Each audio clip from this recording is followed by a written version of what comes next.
Tonight, as every sound softens and your heartbeat begins to slow, allow me to carry you back to an ancient land, where stories once thought forgotten still whisper through the wind. This is not a lecture, and it is not an ordinary meditation, but pieces of wisdom that Zen masters have hidden in the simplest things: a weathered well, a hand fan in winter, or a jar of salt on a kitchen shelf. Many have said that after hearing these stories, they sleep more deeply, but perhaps what truly changes is not the sleep. It is the way they look at themselves upon waking. Tonight, you do not need to force yourself to let go of anything, nor strain to understand it all. Just relax and listen, as a still surface of water. Because maybe, in that silence, you will recognize what Zen masters call your original face, something that has always been there, waiting for you to return. On a mist-laden hillside in ancient Kansai, there stood a small wooden schoolhouse whose sliding windows had been worn by time. One spring afternoon, when the scent of plum blossoms drifted into every corner of the hallway, 12 students sat cross-legged on tatami mats, their eyes fixed on their teacher, a wise man in his 50s. His eyes bright behind round spectacles and his posture remarkably upright. That day he was lecturing on Tang poetry, a form once regarded as the measure of intellect and emotion in Eastern scholarship. Ancient Chinese characters covered the wooden board, the brush strokes flowing like water, as if carrying both music and the quiet of time. After explaining rhyme schemes, tone patterns, and classic metaphors, he paused and turned to the students with an expectant look. A student sitting near the front, about 16, with a clear, earnest face and a pen gripped as if he had a question he had held for a long time, rose, bowed, and spoke. "Teacher, I understand the rules you have taught, but I still do not know how to write a poem that truly touches the heart. Could you please show me how to capture the true spirit of poetry?" The room fell utterly silent. Even the birds outside seemed to stop singing to listen. A stillness enveloped the whole space, until the teacher softly spoke. "To write a good Tang poem, you must possess a particular state of mind." The student's eyes lit up as if about to hear a sacred secret. But the teacher merely smiled and spoke quietly. "First, drink a large bottle of sake. Then lie down in a field under the gentle autumn sun." A moment of stunned silence appeared on the faces of the well-behaved children. Accustomed to discipline and order, the student hesitated. "Teacher, is that not indulgence? How can one maintain the precision you teach if the mind is dulled by alcohol?" The teacher smiled kindly yet firmly. He said, "What we teach you, the form, the tones, the couplets, is merely a vessel. But poetry is the flow of water. If your mind is trying to do it right, poetry becomes just a reproduction of learning. Only when you stop thinking about writing poetry, when you lose yourself in the autumn sunlight and the sound of insects, then a poem may arise, not from memory, but from life itself." Heads slowly nodded, not because they fully understood, but because some door within had just opened. The teacher continued, his voice lowered as though offering a Zen passage. "When cherry blossoms bloom in spring, do they need a book to know how to open? When the autumn moon is full over Mount Fuji, does it worry whether it is the correct time?" The class fell silent. No more questions, only the presence of something deeper than words. Years later, that student became a renowned poet. When asked where he learned to write poetry, He did not mention books or any other teacher, but spoke only of a spring afternoon when his teacher taught that poetry is not something to be forced, but something that arrives when one ceases effort. In his most famous poems, there is no display of technique, only the wind through bamboo, light on water, and something no one could describe but everyone could feel. That lesson, though carried forward in time, lives on in the poems themselves, simple, unostentatious, yet powerful enough to stir the soul. Under the aged wooden eaves of a countryside school in Japan at the end of the Meiji era, when the early autumn wind began to swirl through pine trees carrying the first yellow leaves across the yard, a small class sat in silence. 12 students sat neatly on round cushions, their eyes fixed on the wooden board where the teacher inscribed lines of classical Chinese poetry with a brush.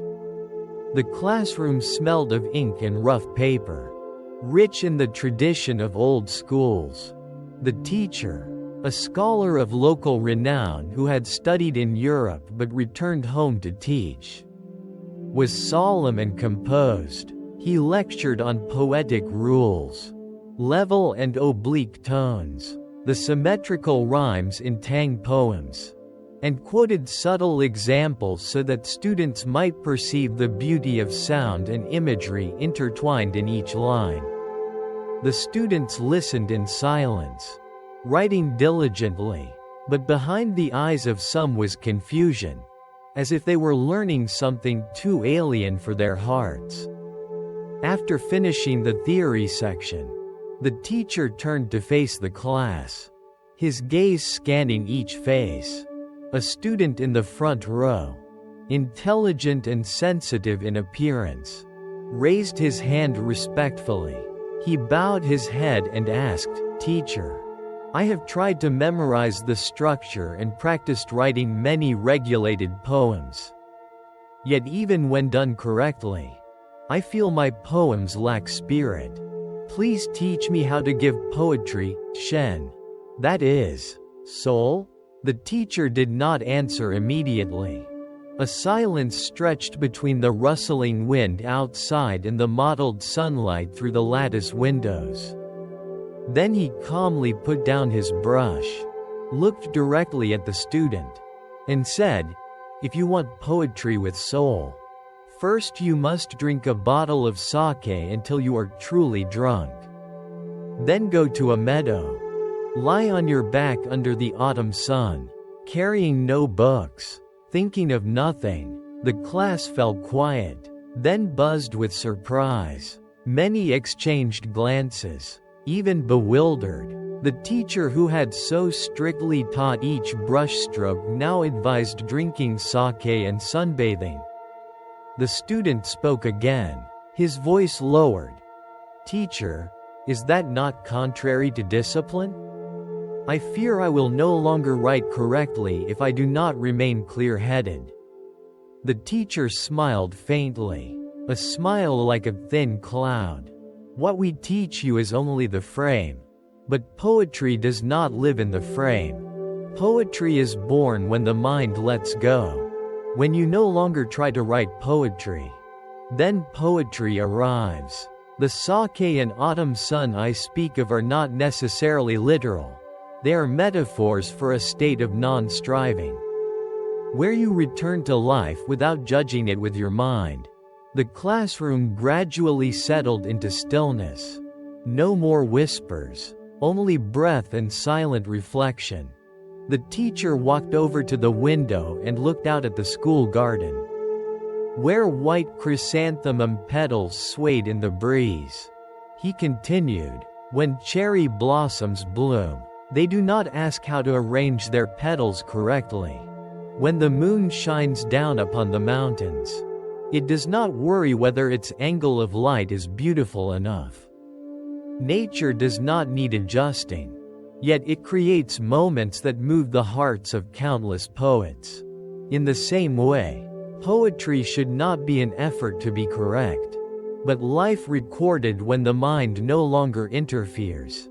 A student sitting near the door, his gaze dreamy, slowly set down his brush. Something had been touched, though it had no name.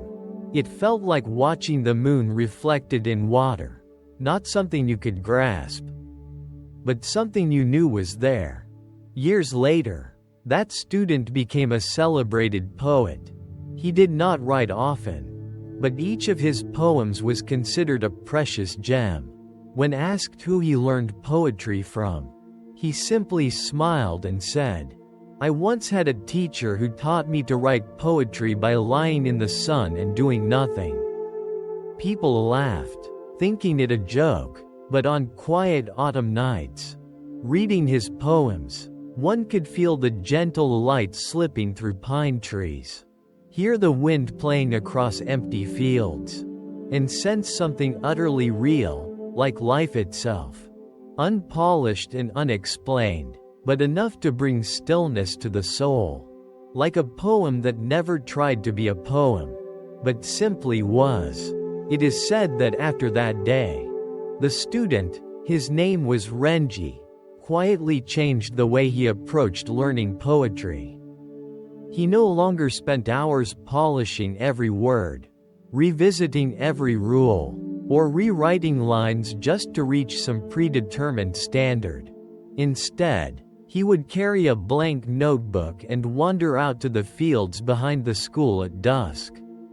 When the sunlight turned golden and the brown sparrows chirped their way home, he sat there among the swaying reeds, writing nothing, just watching, just listening. Some days, he would sit for hours by the stream, staring at the trembling reflection of trees on the water without jotting down a single word. On another day, when a light drizzle passed through and vanished as if it had come only to wash the dust off the leaves, he suddenly wrote a short poem, just 5 lines, but it held within it the quiet soul of an autumn evening. These verses did not need explaining, nor did they beg for praise. They were like an exhale after deep meditation, light as air but full of meaning. The teacher, though he said nothing, silently watched from afar. Each morning, he would quietly examine the notebook Renji left on the desk, nodding faintly when he saw a few crude, yet profound lines. No praise was ever spoken, but that silence was the greatest recognition the student could receive from his master. Time passed, and that autumn gradually yielded to winter. The wind grew sharper, the last leaves surrendered to their quiet fate and fell from the branches. On a morning when the first snow covered the old tiled roof, Renji brought to class a poem that followed no rules of rhyme or structure. Not even basic grammar was perfect. He placed it on the teacher's desk and returned to his seat.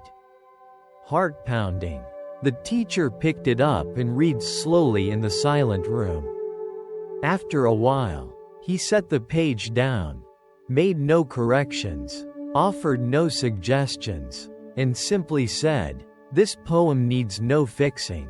It is already right, even though it is not correct." The class sat in confusion, not quite understanding what he meant. But to Renji, it was as if an old knot in his chest had finally loosened. He no longer had to strive to be correct for it to be called poetry. Poetry, if it is born from the truth of a moment, is already enough. From that day on, Renji did not write to create poetry. He simply lived each moment fully. And if any lines emerged from that, they became poetry on their own. His poems were passed down not because they were refined, but because they touched something that everyone has felt but no one could quite describe. A breeze that brushes by without warning. A glance at the moon that leaves one quiet inside. A thought not fully formed that still brings tears. Someone once asked him, How do you write a poem that makes people fall silent after reading it? He simply answered, do not try to write. Live so quietly that life has to speak for you. On winter nights, when snow blankets old rooftops, people still share the story of a student who learned to write not by writing, but by living. These lessons, seemingly contradictory, drink sake, lie in a field, abandon effort, turned out to be the very gateway past technique into truth. As the teacher once said, poetry is not the result of striving. It is the reward of surrender. The story ends without truly ending. Because from that moment on, anyone who had ever heard it, when standing in a quiet field or watching a leaf fall for reasons they could not explain, would understand, some things cannot be made. They can only arrive, like a poem, at the right moment, for the right soul, without ever needing to knock. That night, in a grand residence in the old capital of Kyoto, as the banquet slowly faded beneath the weight of exquisite dishes and endless pours of rare sake, the atmosphere in the main hall was thick with formality and polite congratulations exchanged among nobles and wealthy merchants. But what everyone talked about, even after the feast ended, was the moment the famed Zen master Ikkyu stepped into the garden and insisted on drawing a bucket of water from the well himself. It was a simple gesture, yet it shattered the meticulously choreographed flow of the evening's social ritual. As the master bent down and pulled the wooden pail from the well, the rustic sound of the ancient pulley silenced the crowd that followed him outside. As if they had been woken from a dream they did not realize they were in. Someone whispered, "It is just water," but no sooner had they said it than everyone's gaze dropped into the well, where the surface reflected the full August moon hanging in the sky.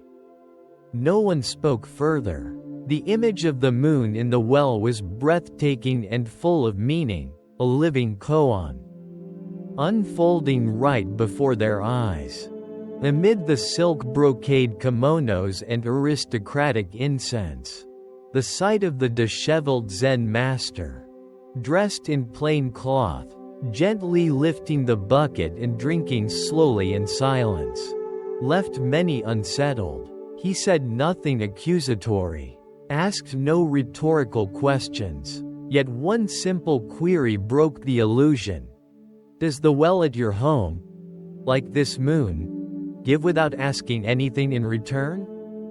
The host, a seasoned merchant, turned red, not from sake, but from being awakened by the truth.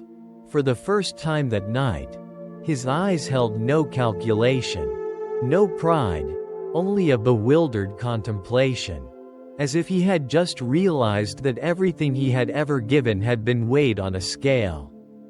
An invisible scale, always measuring. Was it praised? Was it noticed? Was it remembered? The banquet, once a symbol of prestige, began to shift from that moment of water drawing. The air lightened, laughter became more natural and sincere. Without being told, guests began to set aside their social masks, becoming their truer selves, asking real questions, sharing real thoughts, and listening with real ears. The host no longer paced the tables like a conductor of benefit, but sat quietly in a corner, watching it all unfold, as if seeing a younger version of himself, back when hosting a party was not a calculation for gain. The moon still hung above, reflected in porcelain cups and the eyes of each guest. Ikkyu, without saying another word, had become the quiet center of the evening, not by presence, not by rank, but by authenticity, like the well, like the moon, like cool water on a summer night. By the end of the gathering, As the guests began to quietly take their leave, the host stepped forward and bowed deeply before the Zen master. His eyes no longer held the sharpness of a merchant, but the softness of someone who had just learned something beyond profit. He said, "You brought nothing, yet left in me a gift greater than any jewel. I have given much, but never truly given freely." EQ simply smiled and replied, "I gave nothing. I only drew water from the well that was already in your garden."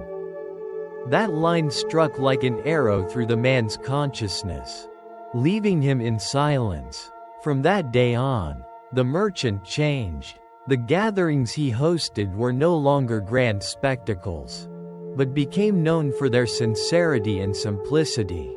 People no longer came to be seen, they came to truly see each other.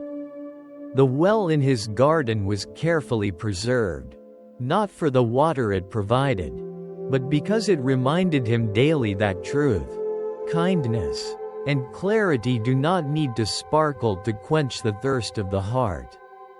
From that simple act of drawing water, the story of the moon in the well spread like a Zen legend.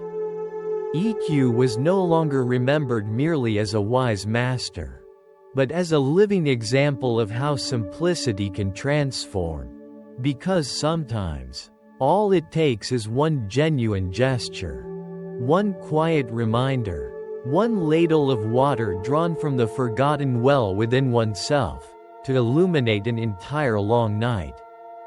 A few months after that banquet, word of the encounter between the wealthy merchant and the eccentric Zen master EQ spread through Kyoto like wind across a harvested rice field. People shared not only the story of asking for water during a banquet, but also the look in the merchant's eyes as he stood by the well, a gaze no longer sharp like a sword honed for calculating gain, but softened, introspective, as if gazing back at a self long forgotten. Those who had once done business with him noticed a strange shift. He no longer haggled to the last coin, no longer lured clients with clever tricks, no longer sought appearances in places of power. Instead, he retreated into a life of quiet simplicity, as if something in his heart had been released. In a major trade deal with Osaka merchants, while everyone debated pricing, he suddenly paused, glanced out the window at the garden, where the moon had once reflected in still water, and softly said, "If I take more than others truly need, then no matter how much I profit, it is still a loss." No one quite understood whether he spoke of business margins or something deeper. But from his voice came something that could not be priced. A man who once lived by calculations, now learning to measure with the heart. Gradually, the merchant even changed how he raised his children. Once, he taught them to seize opportunity, to climb to the top, to avoid being outdone. But after that night, his teachings took a new tone. Do not be afraid to give without expecting return. What you give freely may someday return in a way you never imagined. One day, his eldest son asked, "Father, why have you changed? You used to tell us to be stronger than others. Now you tell us to yield." He was silent for a long time. Then he led his son into the garden and pointed to the well. "What do you see down there?" The boy answered, "The moon." He nodded. "That is why. The moon does not choose whom it shines on. It does not ask who is rich or poor. But to see the moon clearly, the water must be still. I used to be the one stirring the well water every day, hoping to see the moon better, only to shatter its reflection." That moment became a turning point for the boy, just as it had been for his father. The lesson of the well, the moon, and stillness began to guide a family once immersed in the dust of worldly gain. Sometime later, the merchant invited EQ back, not for a banquet, nor a sermon. He simply wanted the master to see the newly restored garden, where the old well remained but was now surrounded by unevenly placed stones. He explained, because the moon does not need perfection to reflect. EQ arrived, walked quietly around the garden, said nothing, then sat by the edge of the well. He drew a ladle of water, saw his reflection, and chuckled softly. "Ah, this old man is still here." The host laughed and replied, "Not only still here, but brighter than the moon." That conversation held only a few words, no lengthy doctrine, no lofty philosophy. But for both men, it was a moment when a quiet friendship blossomed, between one who had learned to let go, and one who had shown how to let go without ever teaching it aloud. From then on, no one called him the shrewd merchant. They simply called him the moon in the well man. He continued doing business and lived amid prosperity. But his heart seemed to have returned to something pure, untouched by worldly dust. Everyone who met him felt at ease, not because he was lenient, but because he no longer carried the prickly armor of calculation. He did not abandon the world but learned to walk through it differently, gently. No longer striving to grasp everything, but drawing ladles of clear water from the well within. On moonlit nights, he would often go to the garden alone, not to admire the moon, but to see if it still shone into the well as it did that one night. And if he saw that light, he would bow his head slightly, as if whispering thanks to the one who once drew up something he did not know he had lost. That morning, after the three young students had bowed silently and returned to the meditation hall, the old teacher remained still by the wooden shelf, where the jar of white salt sat like a silent witness to everything that had just unfolded. His eyes no longer followed the boys, but gently closed, as if peering into another door, the one that opens to the inner world, where all striving and all spiritual ego dissolve in the plain light of reality. The space around him remained unchanged, the aroma of rice almost ready, the rhythmic sound of chopping, birds chirping under the eaves. But in the teacher's heart, what had just happened was no ordinary lesson. It was the quiet revealing of the ego, that persistent self always craving to be special, even on the path of letting go. The boys, though innocent and young, were not wrongdoers.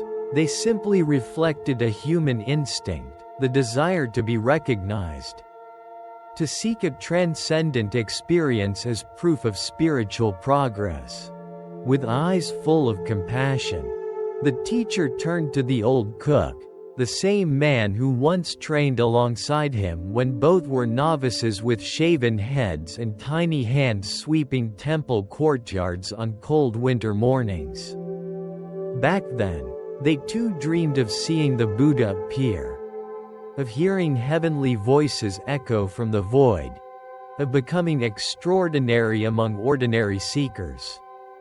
But over the years, as their hair grayed and knees ached from prolonged meditation, they gradually discovered the miracle lies not in the grand, but in the breath itself, in every slice of vegetable, in the perfect pinch of salt resting silently in its jar. That cook, who never joined the boys' debate, was the quiet embodiment of truth. He had no need to prove he was right, no urge to correct others, no desire to interfere with claims of wisdom. He simply continued preparing lunch with the same care he had given for 40 years. It was wisdom that needed no words, humility that needed no training, presence that needed no spotlight. The teacher stepped out onto the veranda, where mats were laid under the morning sun, a sight that evoked memories of the children's earliest lessons. He sat down, his fingers gently running through the old string of prayer beads, thinking to himself, "Truly, we have all been those 3 boys. The only difference is, after tasting salt many times, we learn to be silent." From somewhere in the distance, a temple bell rang out, not to mark the time for class, but as a quiet reminder that time does not wait for anyone's enlightenment. It simply passes, moment by moment, like salt, honest and simple in its saltiness, needing no explanation. As for the 3 students, they sat in the meditation hall for hours that day, not trying to shut their eyes in search of some special vision, nor competing to retell imagined dreams. Instead, they simply counted their breaths, one by one, as if finally understanding what their teacher had been saying all along, but had never truly practiced. Each exhale seemed to carry away a layer of ego. Each inhale filled the mind with a simple truth: I know nothing, and that is all right. That afternoon, when the bell signaled the end of meditation, none of the 3 stood up immediately. They remained still a while longer, as if, for the first time, they felt the stillness within themselves did not require the presence of any Buddha. Years later, among the 3 boys, one became a Zen master, another a farmer, and the last a wanderer traveling across the mountain ranges. Though they each followed different paths, deep inside, all 3 carried with them an invisible jar of salt, the memory of one morning when they each tasted something different from the same jar. The real taste had never been in the salt itself, but in the ego of the one tasting it. From that day on, whenever one of them began to doubt another person, he would quietly ask himself, "Am I tasting the salt, or my own mind?" That very question, more than any divine vision or spiritual miracle, became the solid foundation for the inward path, not a path made clearer by seeing the Buddha, but by seeing clearly what lies within us when we find salt too salty, not salty enough, or simply different from what we expected, a shadow cast by a dream that refuses to fade. That spring, when plum blossoms began to bloom in the school courtyard, signaling nature's slow shift after a long winter, the 3 students had matured, in their behavior, in their gaze, and in the way they meditated. Gone was the naive eagerness to chase extraordinary experiences. Gone were the stories designed to impress the teacher. Now, they arrived earlier than others, quietly swept the yard, brewed tea, and prepared the classroom with a humble diligence. This change had not come from a dazzling lecture or a life-altering event. It came from a humble jar of salt, a lesson etched deeply into their minds like a light touch that never faded. On afternoons, they would often sit with their teacher under the temple eaves, the same teacher. Still humble, never claiming enlightenment, still teaching letters, principles, and how to observe oneself in the smallest of moments. Once, a new student arrived and excitedly shared that he had dreamt of the Buddha during meditation, and had been given a strange verse. The 3 simply looked at each other and smiled, a quiet, affectionate smile, not mocking, but like someone who had once wandered lost in the forest, now seeing another begin the same journey. The next day, the teacher said nothing about the new student's story. Instead, he brought out a pot of soil, 3 seeds, and 3 watering cans. He asked the 3 older students to plant the identical seeds in different corners of the courtyard. Then he said, "From now on, each of you take care of a plant, not just with your hands, but with your heart."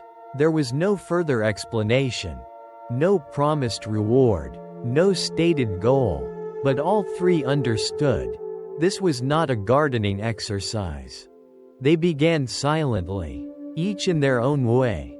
One tended to the plant with precision, measuring moisture, timing the watering.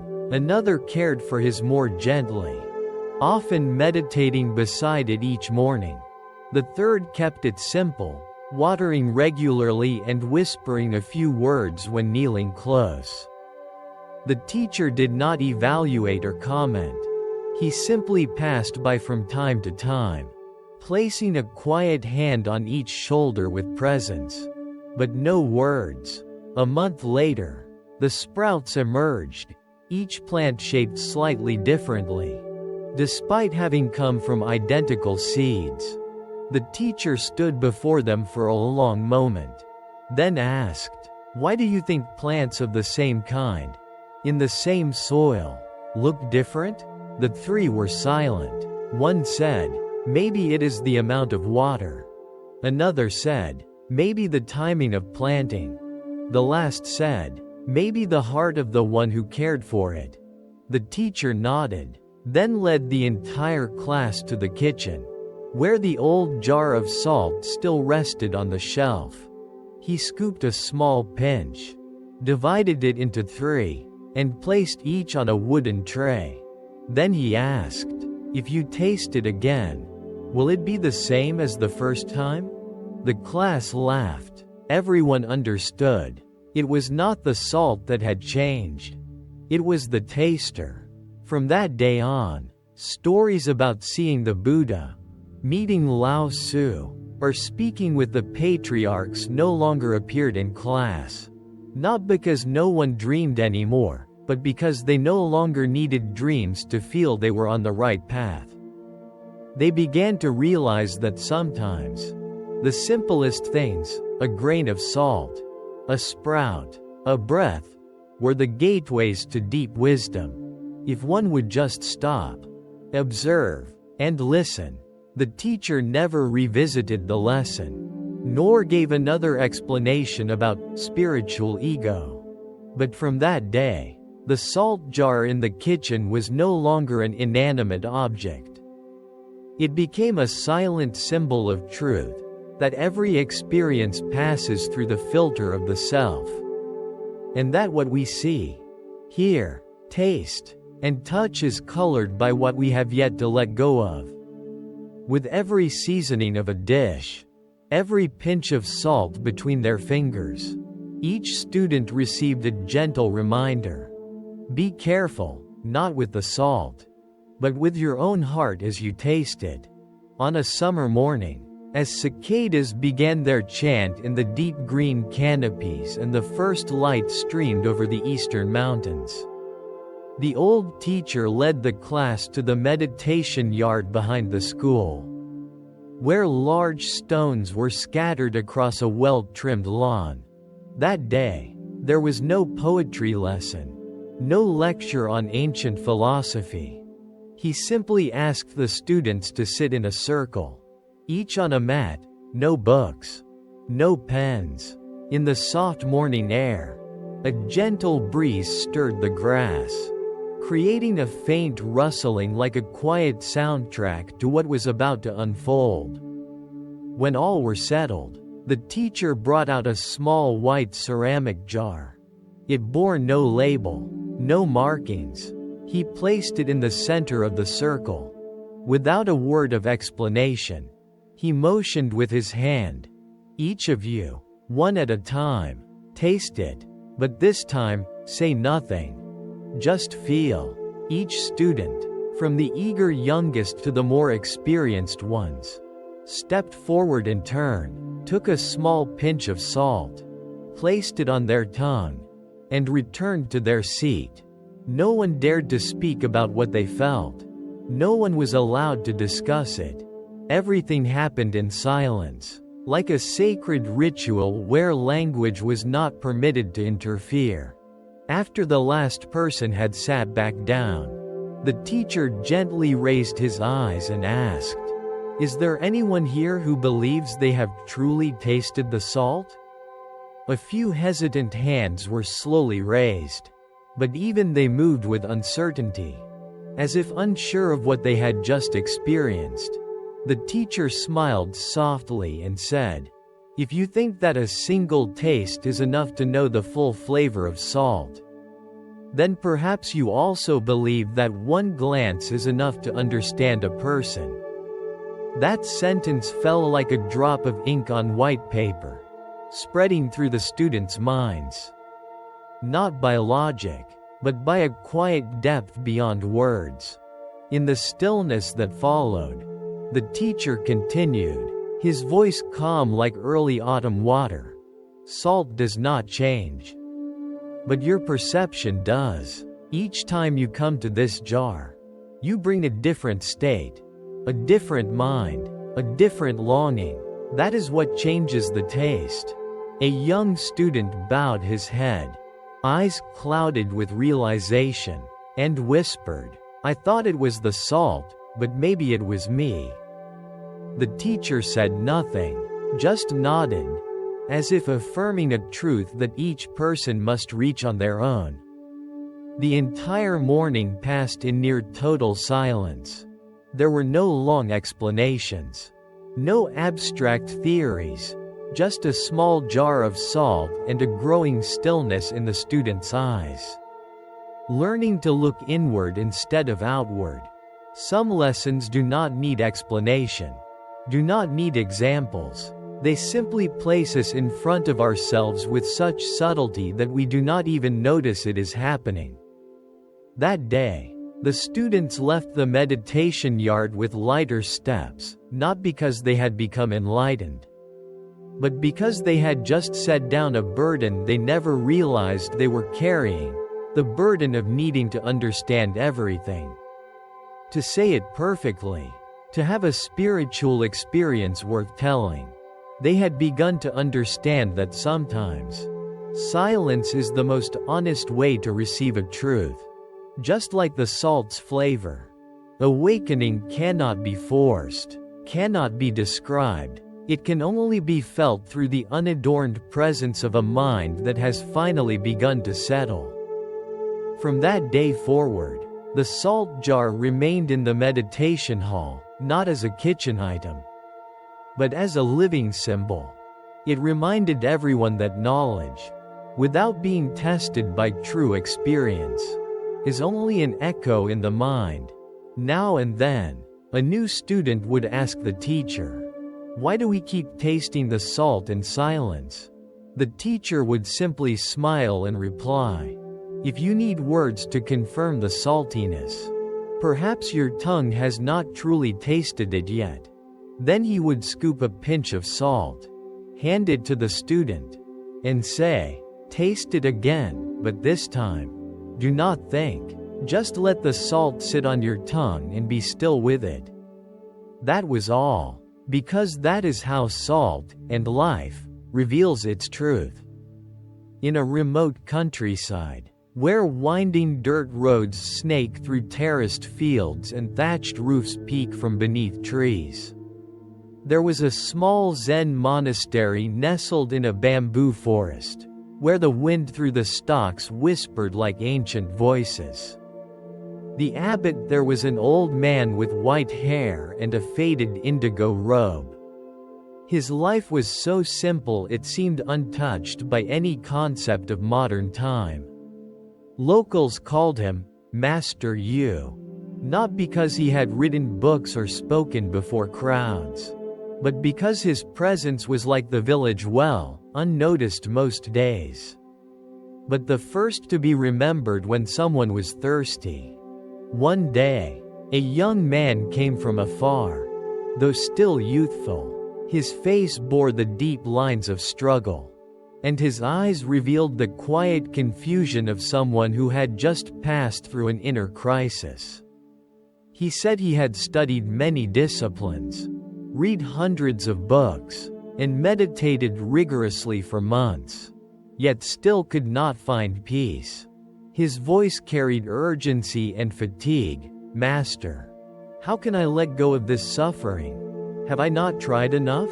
Or is there still something I am missing?"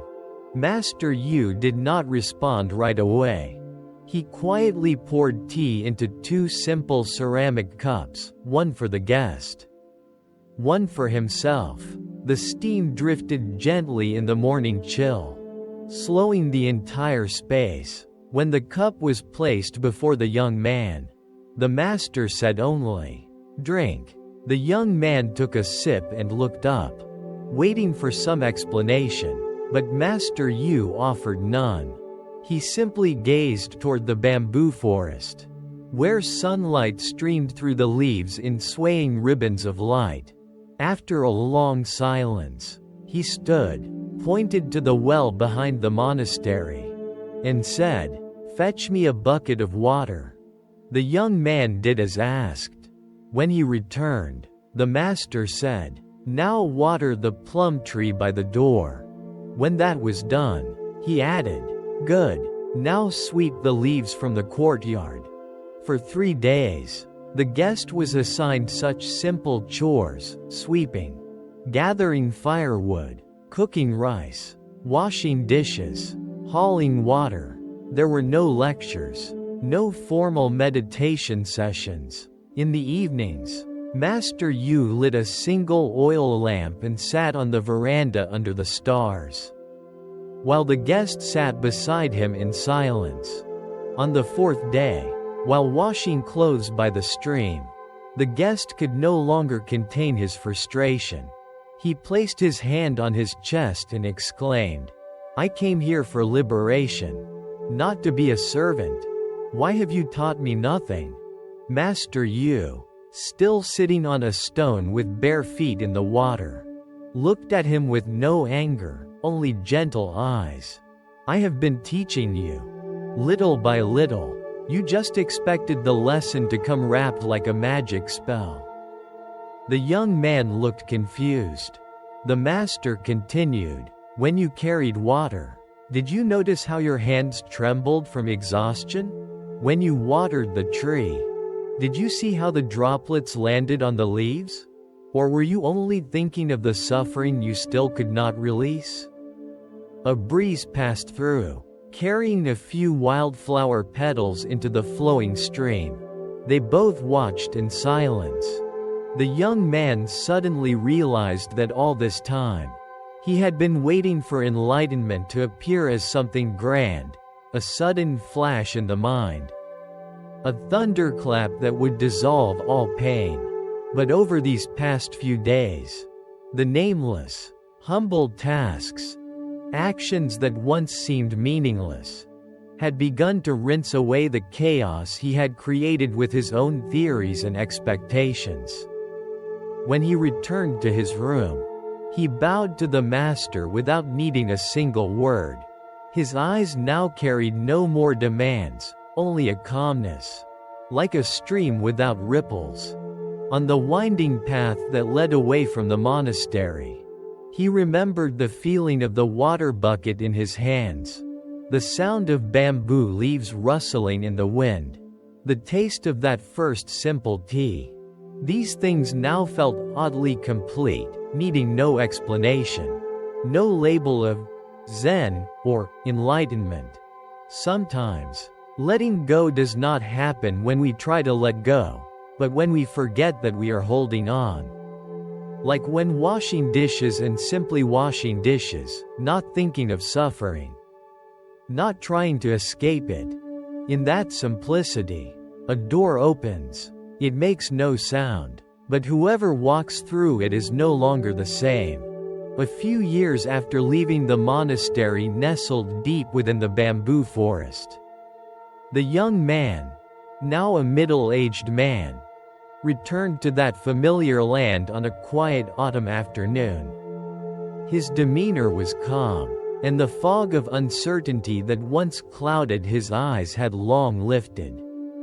The mountain path was still as rugged as before, its curves hugging the hills like old, patient arms. The bamboo still swayed in the breeze, whispering a never-ending refrain. He walked barefoot along the final stretch of the path, just as Master Yu had once done, as a way to bow before life itself, a life that needed no name, yet was always present. As he passed through the moss-covered wooden gate, he knew he did not need to seek out the master or ask anyone. If the old teacher was still alive, he would be there as always, sitting by the old wooden table, quietly sipping tea, as if time had never moved forward. And indeed, there he was, Master Yu, sitting on the same old porch. His back was more hunched, his hair now white like the first snow, but his eyes remained as clear and deep as the village well, still, pure, and without judgment. They said nothing upon reuniting, only bowed deeply to one another, a gesture that held all that had happened, all that had passed, and all that would never need to be said aloud. The once young man now poured tea for his teacher, his hands steady like a heart no longer racing to chase anything. Master Yu took a sip, set the cup down slowly, then smiled. You took a long journey, only to return to where it began. There was no sarcasm or praise in his tone, just a simple truth. Like rain making the earth wet or falling leaves signaling autumn's arrival. The man nodded, his voice soft as wind through leaves.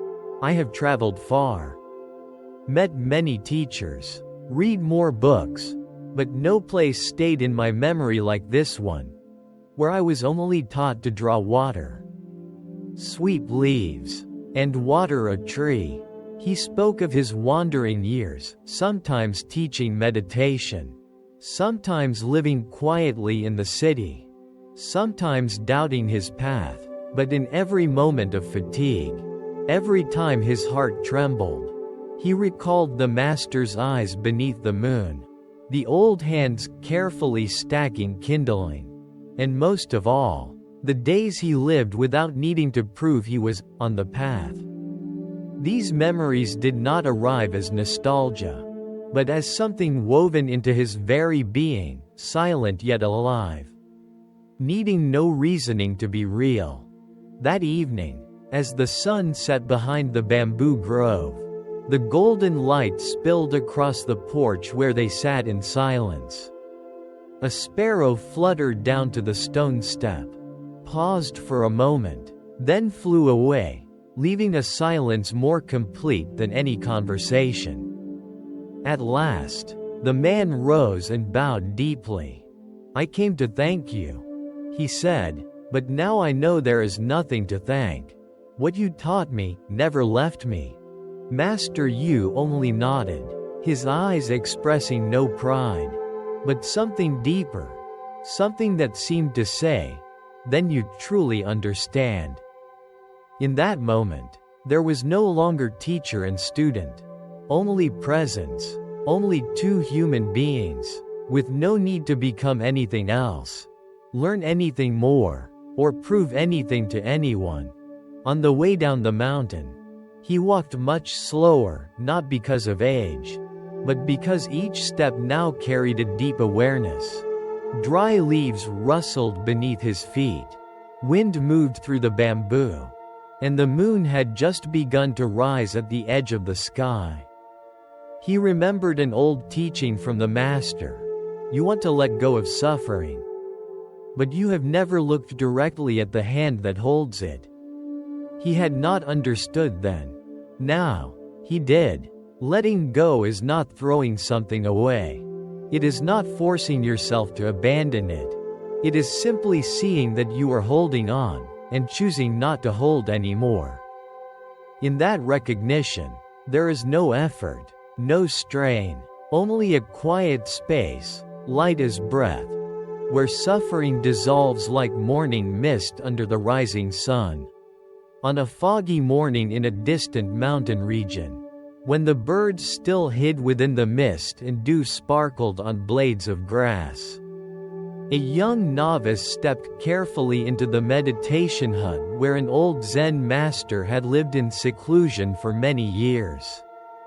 The novice had been sent here with the intent to learn the path to liberation from ignorance and rebirth. Carrying a mind full of both eagerness and confusion, he had been told the master was once a famed scholar, who, after years of teaching in the capital, had suddenly abandoned everything to retreat into nature and its silent rhythms.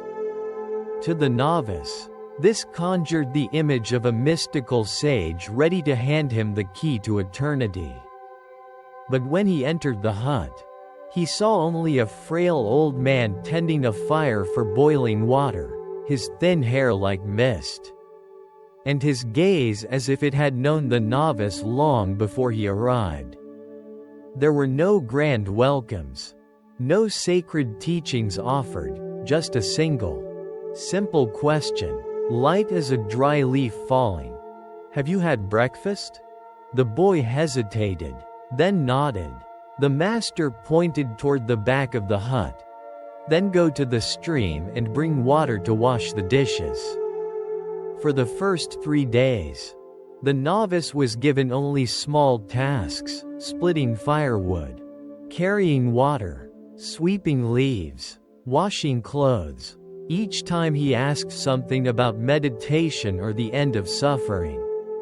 The old master only smiled gently and continued his task, as if the question had never been asked. The boy grew frustrated. He began to wonder if he was being dismissed, or if the stories about this place had all been myths. But on the 4th morning, while sweeping the yard with a distracted mind, he suddenly heard the master call out from behind, "Do you know why you have not seen anything yet?" He turned and replied quietly, "Because I have not practiced enough?" The master shook his head and pointed to the broom, "Because you still separate sweeping leaves from practicing the way." That sentence pierced the deepest part of the boy's mind, the place where he had always divided the world into two, the sacred and the ordinary. In his mind, sweeping was a chore, while sitting in meditation was true practice. But the master's words were not a reprimand, they were a gentle revelation. From that moment on, the boy began to do every task with a new spirit. When he fetched water, he no longer thought of it as extra work, but as caring for life. When he cooked rice, he no longer counted each grain out of fear, but because he cherished them, like he cherished each moment. During quiet evenings under the small porch with the master, surrounded by wind and insects, he stopped asking questions altogether. That silence was no longer uncomfortable.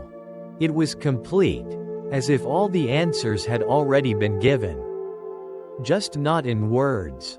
One day, heavy rain flooded the stream, cutting off the path down the mountain. The boy panicked, knowing he was supposed to return to the monastery in a few days. But the master sat calmly, boiling water, leisurely making tea, and handed him a cup. As the rising steam mingled with the rain, the boy suddenly understood. It was not the road that had closed, it was he who had not yet stayed. Rain does not stop the feet of those who are ready. It only halts the minds of those who are not. That day, for the first time, the boy swept the hut, lit the fire, cooked the meal, folded the master's blanket, all without needing instruction. In each action, there was no desire for praise, no thought of spiritual progress, only a quiet offering. When the rain stopped, the path down the mountain reappeared as if it had never gone. But the boy did not rush to leave. He stayed 3 more days, not to learn more, but simply to live fully with what he once thought was just ordinary. As the young monk prepared to leave, The master offered just one sentence. If you still see anything as ordinary, it means you have not truly seen.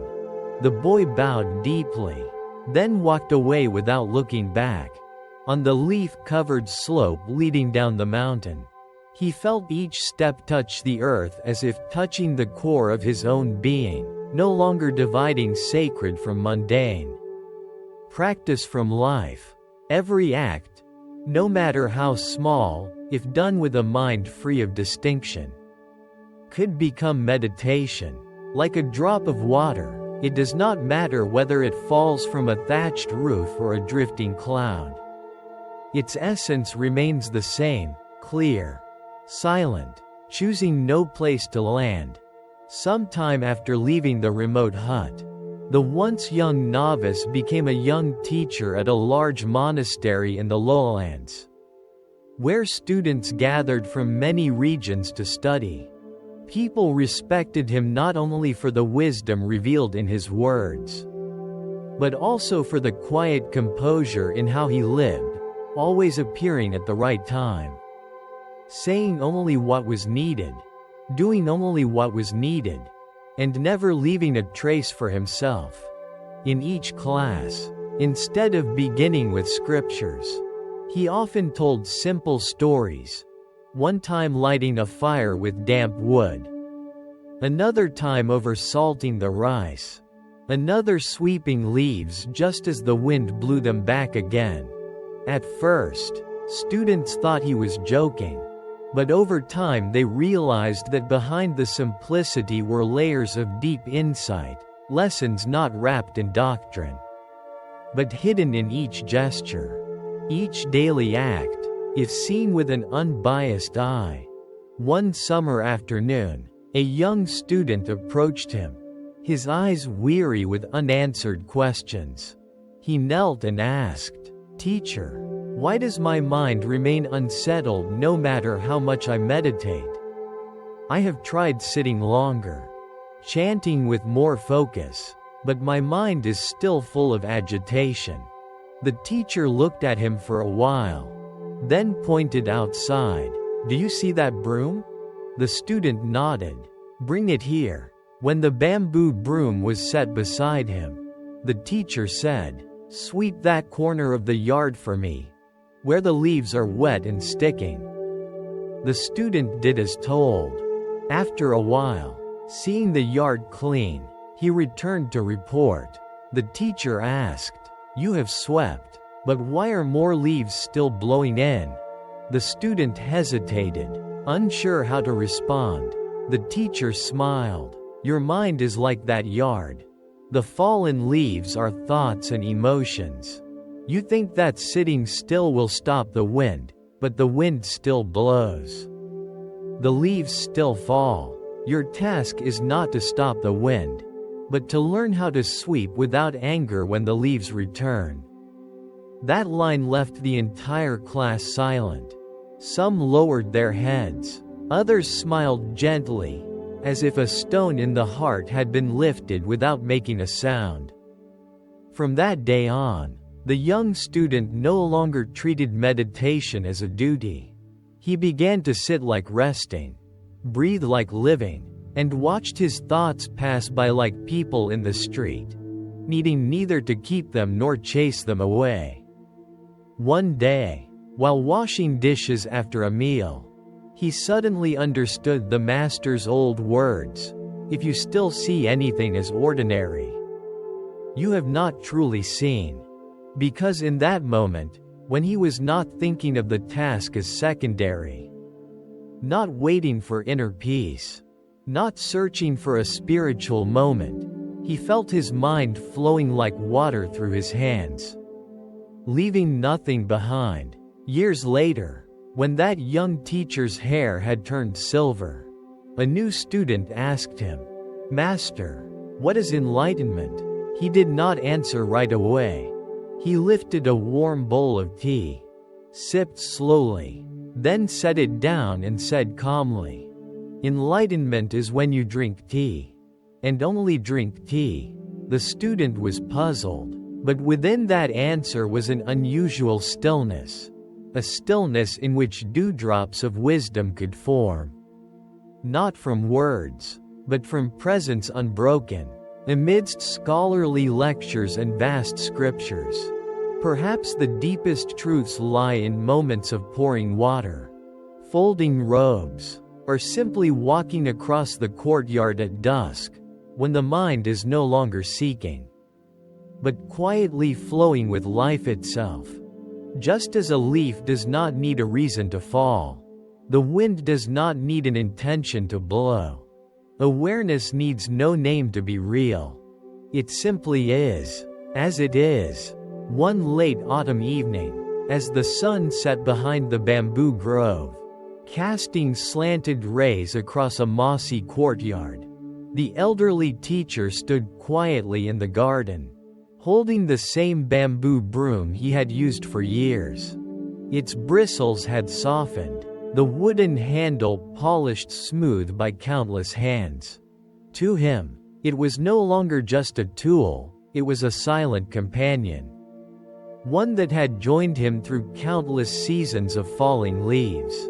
A young novice walked by and, seeing the teacher gazing at the broom with quiet intensity, politely asked, "Master, what are you thinking about?" The teacher looked at him, his eyes gentle as the twilight, and answered slowly, "I am thinking that all these years, it was not I who taught the broom to sweep leaves, but the broom that taught me how to live." The novice stood still, unsure of what the master meant. The teacher approached, handed him the broom, and said, "Sweep the courtyard, but not like someone trying to clean. Sweep as if you are listening to each leaf fall, to each breeze pass by, to each blade of moss under your feet." The novice obeyed. At first, his movements were clumsy. Then slowly, his strokes grew softer, his breath slowed, and soon, he no longer felt like he was doing a chore. He was simply there, amid the fading light, the quiet sounds of the world, with a broom moving in a nameless dance. When he finished, he looked at the yard, still not perfectly clean. Some leaves freshly fallen, but inside, there was no frustration. Unlike before, something had quietly opened, not with understanding, but with a gentle melting in the heart. The teacher nodded. Sweeping is not about having a clean courtyard. It is about realizing how much you are holding on to the idea of what clean should be. That sentence landed like a glowing coal on the coldest part of the mind, cracking the thin layer of frozen thought. All this time, we have lived as if the world must align with our desires, everything tidy, neat, and logical. So even a single misplaced leaf can disturb our hearts. But life never promises perfection. Leaves still fall, winds still blow, and the mind, if it always demands things to go its way, will never find peace.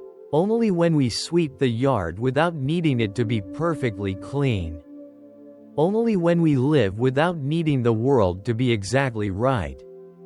Perhaps only then do we take our first steps into freedom. That evening, the teacher offered no more teachings. He sat quietly under the eaves, beads in hand, eyes half closed as if listening to a wordless song rising from the earth. The novice sat beside him, asking nothing, in the slow falling dark. As the first stars began to appear, the two sat like stones beside a stream, needing no movement, seeking nothing, simply being present. And in that presence, a lesson passed, not through speech, not through scripture, but through breath, through silence, through the shared gaze into a moonlit emptiness. And the novice suddenly understood. You do not need to strive to be enlightened. Just live with a heart that asks for nothing, resists nothing, expects nothing, and in that very moment, A door opens into peace, not by swinging wide, but simply by no longer being closed. The old temple lies hidden in a narrow valley, surrounded by maple trees that blaze with red every autumn. The evening bells echo into the mountain stone, lingering in the visitor's heart long after night falls. There lived a strange and humble monk, never preaching to large crowds, never loudly chanting sutras or pushing long meditation sessions. Instead, he quietly tended his garden, raised chickens, cooked meals, and chopped firewood by day. Villagers called him the mud hand monk, for his robes were always smudged with dirt, his feet smeared with dry grass, his hands stained with manure, and his skin weathered from the sun like an old farmer. Yet people who felt lost in life came seeking him, merchants wearied by ambition, lovers broken by grief, scholars who had read thousands of pages of scripture but still felt emptiness within. One day, a respected teacher from a well-known monastery came to him in despair. He confessed that although he had meditated for years, had lectured on the entire Tripitaka by heart, his mind remained restless, agitated toward others, sleepless, unsettled. The mud hand monk, pulling weeds beside the irrigation ditch, finished listening without a word. Then he said, "If you're free, walk with me." They spent the morning walking through the garden. The teacher helped gather dry branches, scoop soil, cover manure, water the vegetables. At break, the monk roasted sweet potatoes and offered a bit of sesame salt. They ate beneath a banyan tree, no talk of Zen, no doctrine, only the wind rustling leaves and distant crowing of roosters. When the sun stood high, the monk handed the teacher a small hoe and pointed to a patch of barren earth. "Dig here. Tend the garden." Hesitant at first, the teacher worked for hours. As the soil softened and weeds uprooted, sweat soaking his robes, he collapsed onto the ground, breathing hard. But his eyes had changed. He now saw something real, something near that he had thought far away. Then the monk spoke softly. "You have lived among words so long you believe Zen is a special state, a lofty place to reach. No, Zen is when you dig earth without thinking of teaching. When you eat a potato and don't think you sit with a Zen master. When you breathe and simply know you breathe." Tears fell silently to the hot soil and manure, not shame, but recognition. For years he had lived amidst the most fundamental truths, thought they were beyond his reach. He preached impermanence yet did not notice the changing grass, praised no self yet sought recognition as a teacher, spoke of mindfulness yet had never truly savored a potato's fragrance when hungry. That night, he asked to stay and garden with the monk for a few more days. No questions, no debates, just mornings drenched in dew, afternoons full of sunlight, hoeing the soil without seeking anything. When he finally left, the mud hand monk walked him to the gate and gently tapped his shoulder. "If someone asks what you learned from me, just say, I learned how to pick vegetables without thinking about tomorrow." That simple sentence, seemingly a joke, pierced deeply into the disciple's life. No need to remember it, for it did not exist in mind but had become part of his breath, heartbeat, and small actions. From then on, he lectured less, ceased chasing applause. He simply lived quietly, ate when hungry, slept when tired, helped where he could, and stilled his mind like a calm pool, former students noticed that though he spoke less, his presence grew clearer and steadier, like a mighty tree shading others without boasting, or a roasted potato that wafts fragrance without advertising, silencing the hungry with its first bite. The deepest teachings may not reside in scriptures, but in the patch of earth your hand once dug, where the mind dropped its intention to become something else. 1 year after that fateful encounter in the valley, the former teacher quietly moved to a small monk's dwelling on the forest edge. The temple had 3 wooden huts with thatch roofs, a few jackfruit and bamboo trees, a lotus pond fed by a mountain spring, and a tiny vegetable plot enough for a small group. Locals came to know him as the gentle monk who grew vegetables, raised chickens, healed the sick with ginger, cooked porridge for the poor, chanted softly, and smiled alone when raindrops settled on lotus petals. No one remembered he was once a famous lecturer. No one knew he had once been deeply shaken in his faith and very existence. One stormy night, a drenched young man in raincoat knocked on the temple door carrying a rain-soaked book. His hands trembling, his face muddy, eyes full of despair, invited to sit by the fire with a cup of tea. He confessed he felt on the brink, 3 years of meditation, daily sutra recitation, endless Buddha names, but still felt lost, restless, disconnected inside. He described himself as in a storm, chaos outside, turmoil within. He had traveled everywhere seeking a guide. The monk listened carefully, without interruption, pretended not to understand teachings, offered no cliched comfort. After a while, he quietly handed the visitor a dry shirt, and simply said, "Change your shirt and help me fold these wet towels. Hang them out tomorrow to dry." Surprised, the young man did not protest. Soon they sat together folding towels one by one. When the last towel was carefully stacked, the monk finally asked, "When you folded the towels just now, did you remember your own mind?" After a quiet pause, the youth answered, "No, I only folded." The monk smiled and poured more tea. Later he added, "That was the moment you truly were present." No elaborate Dharma talk, yet like lightning in the night, it illuminated a once dark corner of the youth's soul. No further doctrine was needed. That one moment, no seeking, no striving, no analysis, was the truest return. The young man stayed. He asked to remain at the temple. Day by day, he grew vegetables, swept the courtyard, cooked rice, chopped firewood.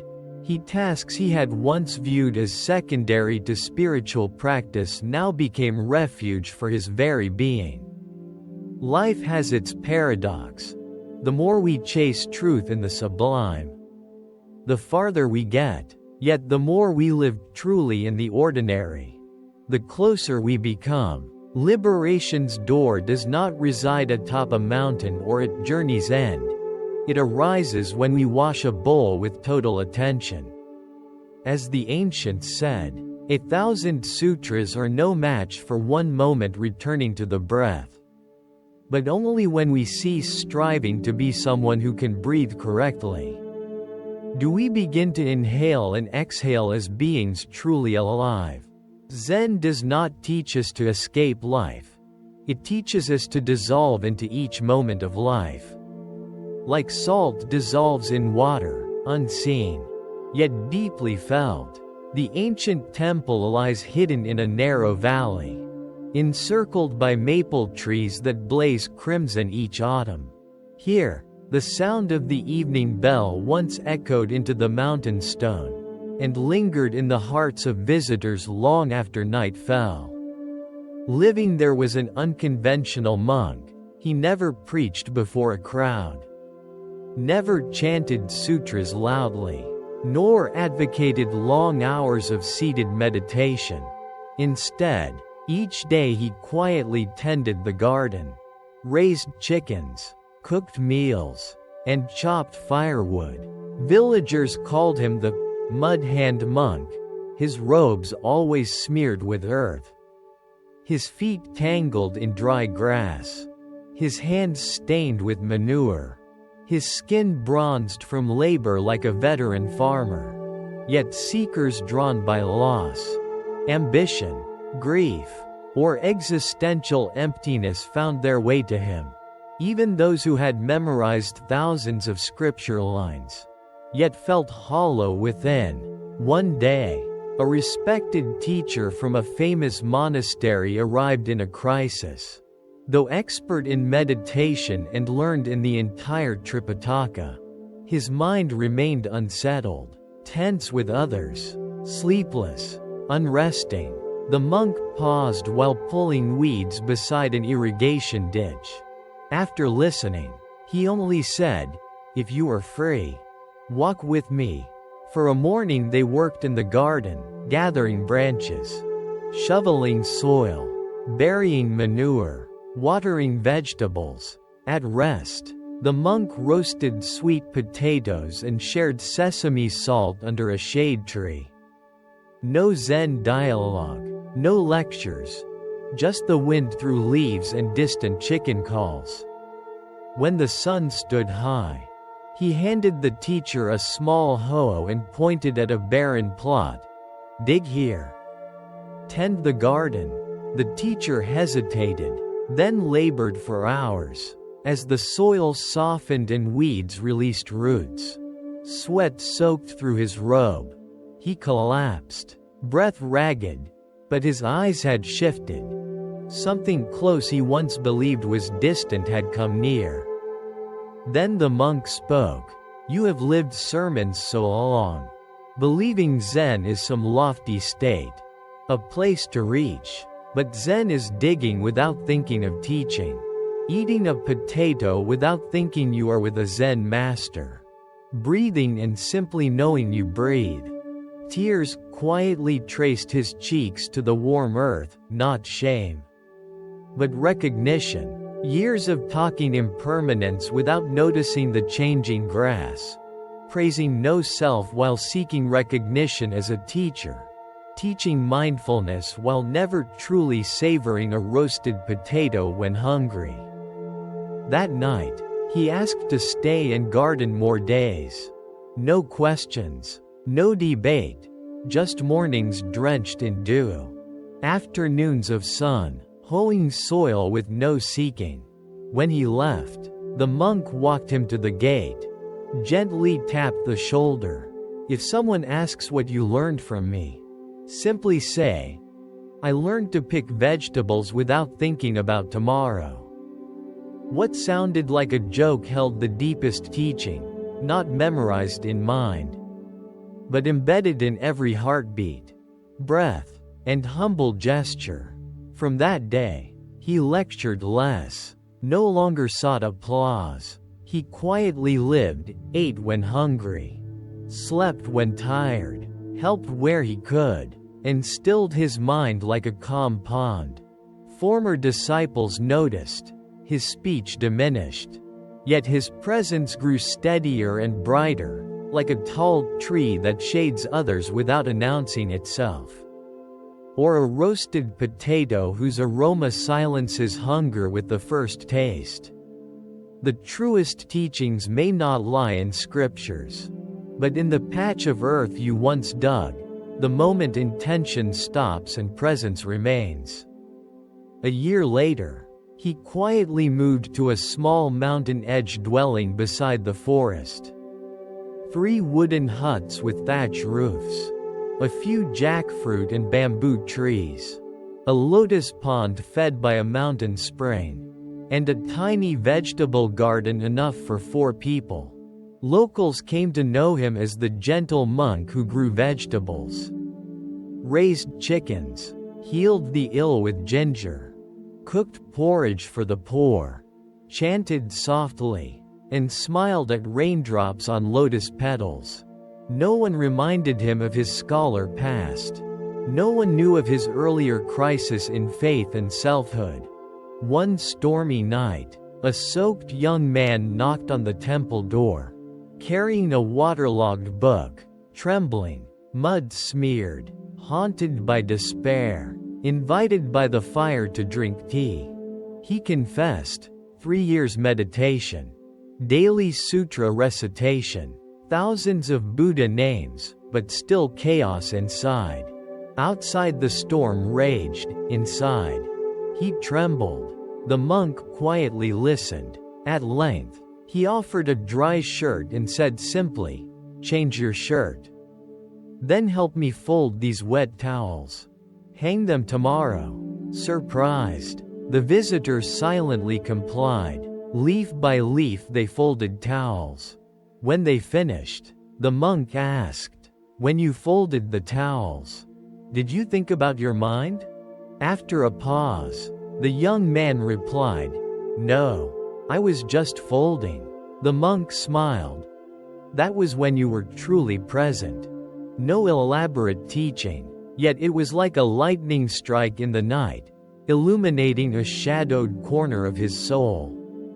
That moment of no seeking, no analysis, was the deepest return. The young man stayed and became the monk's companion, continuing each day growing vegetables, sweeping, cooking rice, chopping wood. What he once deemed secondary became the refuge of his body and mind. Life unfolds in paradox. The more one chases truth in the sublime, the farther it drifts. But the more one lives truthfully in the small, the closer one draws in. Liberation's gate is not perched on a mountain or at journey's end, but opens when we wash a bowl with full attention. As the ancient proverb says, 1,000 sutras pale before a moment returning to the breath. Only when we stop striving to breathe rightly do we begin truly inhaling and exhaling as living beings. Zen does not teach escape from life. It teaches immersion in each moment as salt dissolves in water, unseen, yet deeply felt. Then came a time when seekers once again came to the monk to learn Zen. But he taught only one thing: fold a towel without a wrinkle. Carelessness, he would remind. Too hasty? Remake it. Folding while thinking of enlightenment? Start again. It seemed only one lesson, but those who learned it left with calm minds. Like a lake after rain, not because they had achieved grand insight, but because they stopped chasing words and began seeing the miracle in a single fold, where no one was folding. No towel remained undone, only action and presence, like rain falling without needing applause to be rain. In a small village nestled in a secluded valley, where spring arrives late and winter lingers, lived an elderly widow in a simple wooden house on the mountainside. Each day at dawn she made a fire, boiled water, and brewed a small pot of tea. Though no one joined, villagers often saw her seated on the porch, beads in hand, gazing into nothingness, waiting for something unnamed. She was the woman who lost her entire family in a landslide 30 years ago. Since then, she stayed alone in that house, no remarriage, no departure. Some pitied her stubbornness, others felt pity. Children were curious or fearful, but she paid no mind, living day by day as if the world had ceased to speak, leaving her in a silent realm where memory and present blurred like mist. One evening, a young monk passing by saw her sweeping leaves at dusk. He bowed and asked to stay. She nodded silently. That night, they shared ginger tea by the fire. When he asked, "Aren't you lonely living alone?" She smiled. "I was before. Now, there's no one left to be lonely with." He waited, then asked, "What have you found in 30 years of silence?" She gazed into the fire, not lost, but clear. "Once I heard the names of loved ones who passed. Then regret. Then remorse. Finally, all sound faded, only the breath of the earth, the fire, and my own heart remained. In that sound, I found no one to name, and nothing worth resentful thought." The monk sat stunned. He realized he stood before a woman who had walked through hell with bare feet, no meditation hall, no scriptures, no teachings, just full presence in each day. Until suffering lost its shape and became nothing but passing wind. The next morning, he bowed deeply in respect. She laughed, clear for the first time in years. "Why bow to one who taught nothing?" He replied, "You did not teach, but you lived. Living as you did may be deeper than any sermon." She said nothing more, but from that day, each morning she swept the porch with lighter heart, not because anyone praised her, but because someone finally listened to a silence that had lasted too long. Word spread. This nameless practitioner, quietly drawing seekers, not for advice, but to sit in silence beside her. They brought broken stories, nameless losses, dreams left unfinished. She asked nothing, gave no counsel, just poured tea, placed it in their hands, and continued her tasks as if nothing special. Slowly, they found stillness. In that stillness, they touched a part of the heart beyond description, where healing begins without words. No one knows when she passed, but one winter morning, snow blanketed the path to her cottage. No smoke rose from the chimney. When people entered, they found her gone. She had died in her sleep, head resting on neatly folded warm garments, her beads still clutched as if in meditation. On the wooden table a cold tea sat beside a handwritten note. "If you have patience, you'll see flowers bloom from scorched earth." Not a grand legacy, but those who entered her home or sat on her porch understood. It was the final truthful word of a woman who had lived fully with suffering. Walked through it, not to conquer it, but to realize that beyond sorrow lies silence, where no one is lost, and no one remains to be held. Only a cup of tea, smoke drifting away, and presence that asks for nothing more.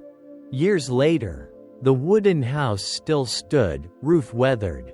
Some posts slanted, but the door opened each dawn to welcome the sun. As if she had never left.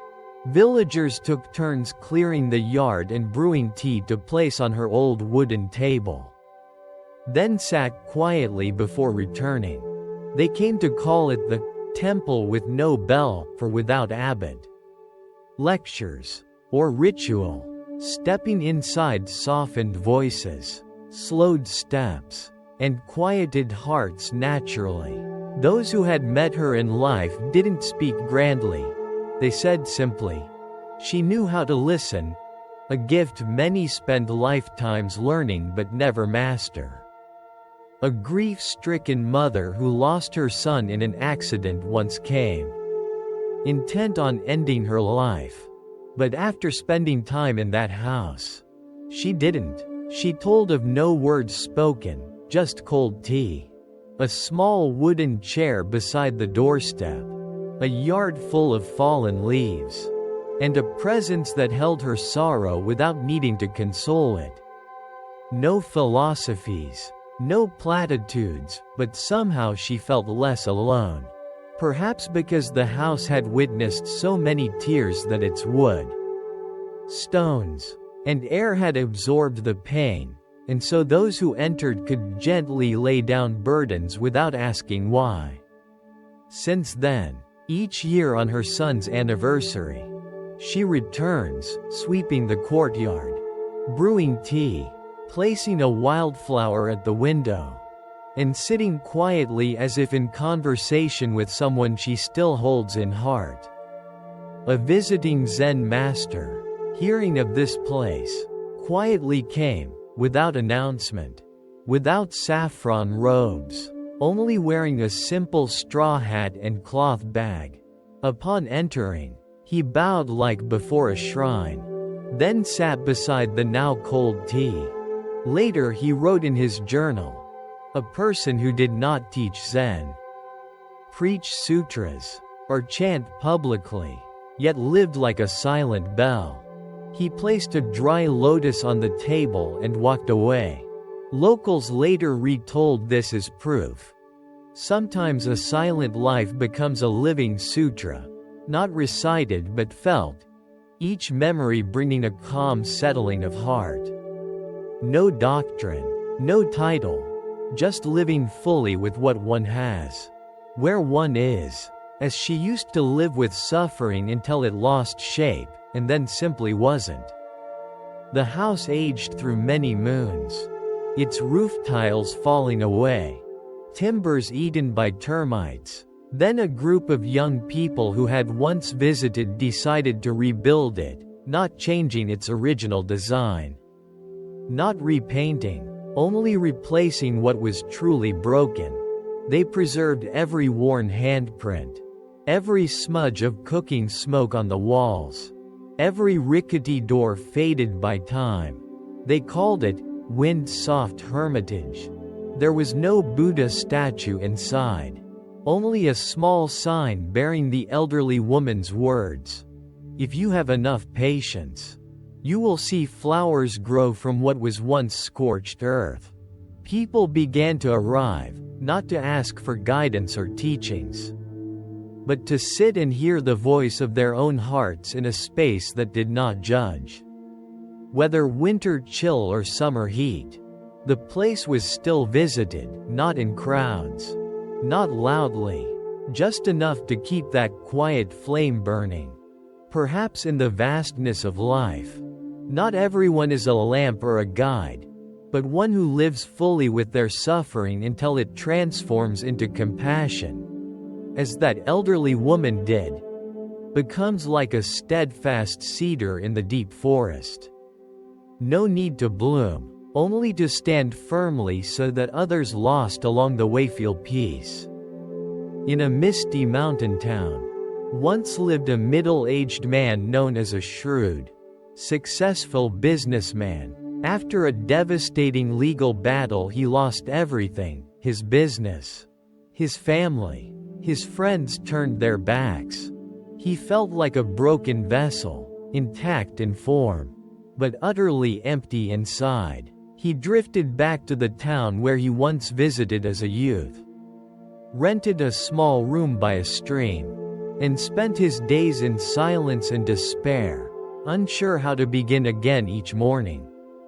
And sleepless at night, life felt shattered within him. Then one day, at the outdoor market, he noticed an elderly man with a long beard quietly selecting vegetables. The man said little, only nodded thanks, and walked on with slow calm. There was nothing remarkable, but something in that peaceful gaze caught the businessman's attention. Over the following days, he observed the elder, living in a small wooden house deep in a bamboo grove. Waking to buy vegetables, afternoons spent watering plants, evenings reading by oil lamp, sometimes sitting unused for hours watching rain fall on the porch. That serenity intrigued him. Mustering courage, he introduced himself. The old man welcomed him without asking about his past, simply observing, "Today's weather is still like a leaf not yet fallen." From then on, the businessman visited sometimes, not seeking advice, but drawn to the elder's silent presence. One day, he confessed all his loss and despair.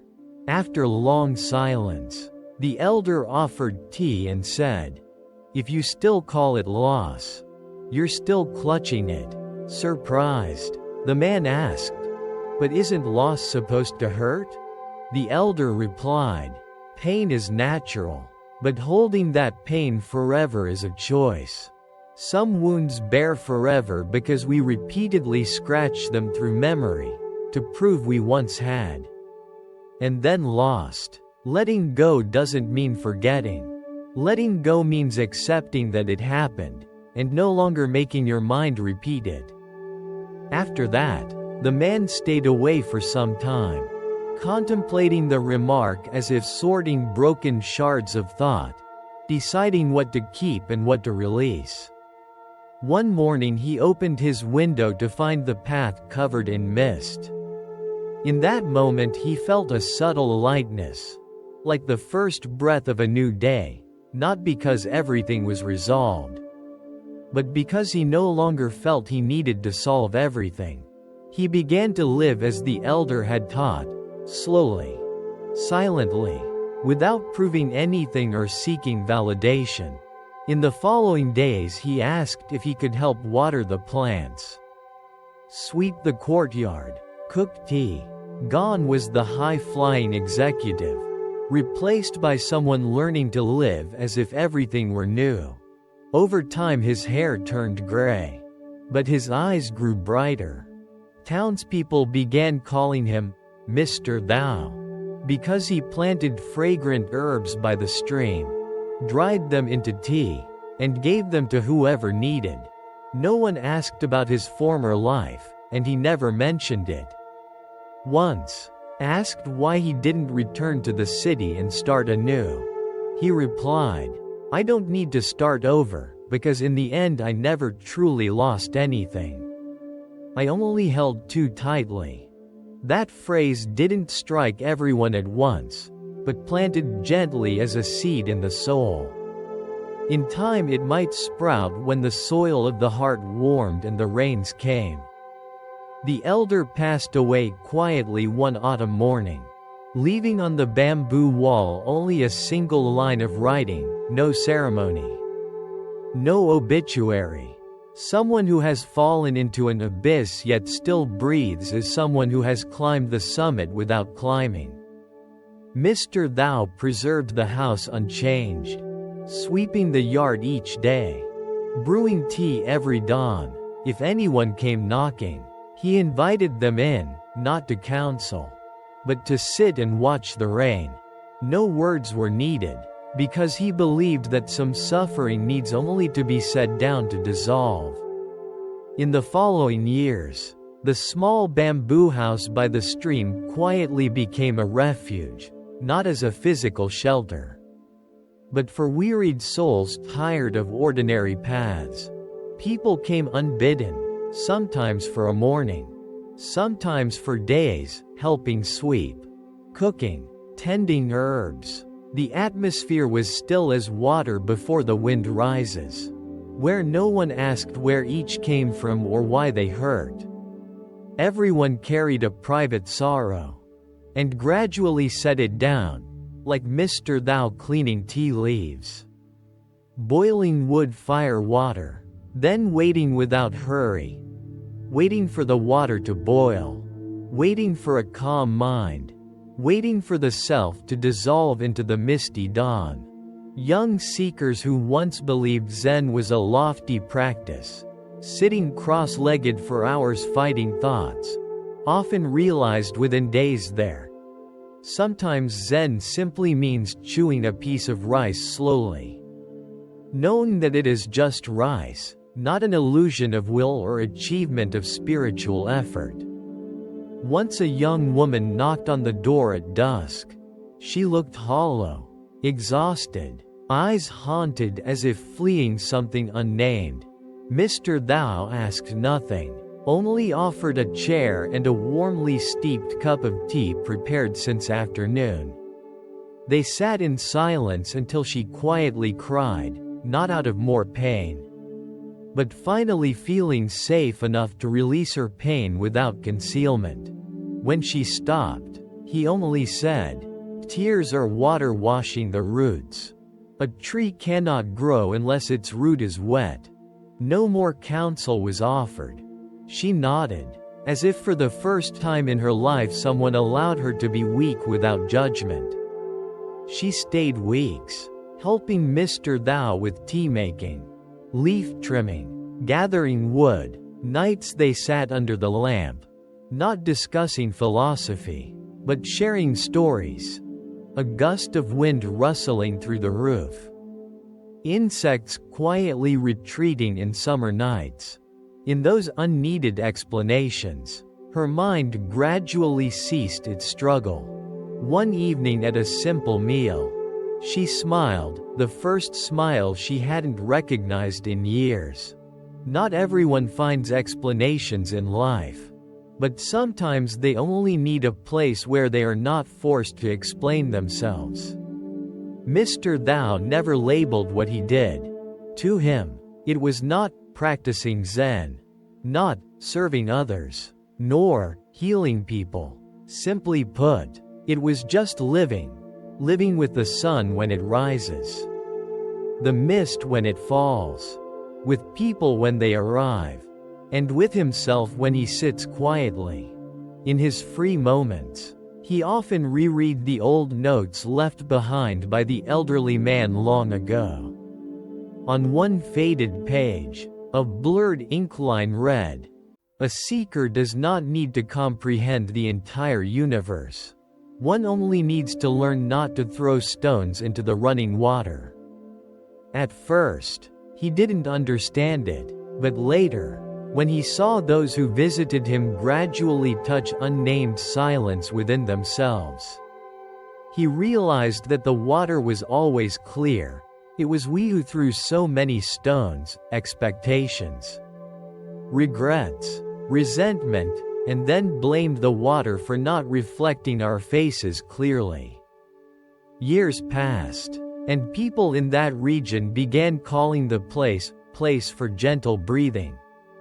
They didn't use terms like Zen hermitage or resting station, because it was unlike any other place. No bell, no ritual, no signboard, just Mr. Thou. Several teapots, a pair of sandals left on the porch, and a small stone courtyard leading to a stream that always whispered. Visitors carried away something lighter than luggage, a calm acceptance, a new way of seeing, or simply a breath they hadn't heard in a long time. Mr. Thou never claimed the title of teacher. Yet no one denied that he had become rare. Someone who didn't preach doctrine yet guided others to gently let go, not by advice, but by helping them realize they'd held on to something longer than needed. One spring, when wild sloe bushes along the hillside were just turning purple, Mr. Thou unexpectedly received a handwritten letter from someone who had visited the place for gentle breathing over 5 years ago. The letter was written in purple ink on aged brown paper, each round shaky letter reflecting the writer's emotion. The woman told how, after leaving that place, she never returned to the city or sought healing centers or retreats as she once did. Instead, she stayed in a small coastal town and opened a second-hand bookshop. It was neither large nor stocked with new books, but in that space, she began serving tea to readers, playing very soft music, and most importantly, maintained the habit of sitting quietly each morning just as sunlight passed through the window. She didn't call it meditation or anything else. She simply sat with herself, as on the mornings once spent with him beneath the wooden eaves, quietly and letting peace descend. That letter stirred deep emotion in Mr. Thou's heart, not because he felt he had helped her, but because he clearly saw that a seed sown in silence could bloom in places he would never visit. It didn't matter how many people had been healed, nor how many had come and left. It filled him just knowing that some people, once shattered by pain, now live by their own inner strength, no longer needing to lean on anyone. Like learning to swim. What's important is not holding your teacher's hand forever, but one moment in the water, realizing you can let go without sinking. He sat by the stream for a long time, holding the letter, watching petals drifting in the current, and felt an inward smile bloom without outward expression. Later on, as his strength waned, Mr. Thou no longer tended the garden as before, but others came to help. Those who had once been invited into silence now returned to tend the fire. Brew tea, pour water, sweep leaves. No one called themselves his disciple, but each quietly continued living that spirit in their own way, without effort, without promotion, without preaching, simply living with natural stillness like the breath itself. At one point, he realized the thing he had long sought through years of suffering and uncertainty was no longer a question. Not because he had found the answer, but because he no longer needed it. Life's greatest questions don't require solving, only living alongside them long enough that they dissolve like smoke after a rain. When he departed from this world, there was no grand funeral. Only a misty morning, a steaming cup of tea on the bamboo table, a yellow journal left open to an old page handwritten in slanted letters. Live so that until your last breath, your heart remains as light as the moment you opened your eyes for the very first time. Anyone who read that page fell silent.